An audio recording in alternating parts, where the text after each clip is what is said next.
Hey, Brittany Shell here with the Johnson Home Team with another homeowner life hack for you. Today we have a really simple one. It is cleaning out your garbage disposal with fresh lemon. Even if you have a lemon that's going bad, that's almost perfect. And you can do this as often as you feel necessary.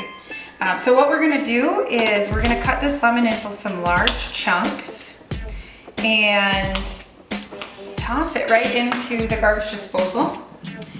From there, we're gonna turn on the water, let that run while we turn on the disposal. And once the grinding sound ends, you can turn the disposal off and turn off the water, and your house is going to smell so lemony fresh. Not only is it gonna smell great, but the acidity of the lemon helps break down all the gunk inside your garbage disposal. And then the rest of this, we're gonna make drinks with.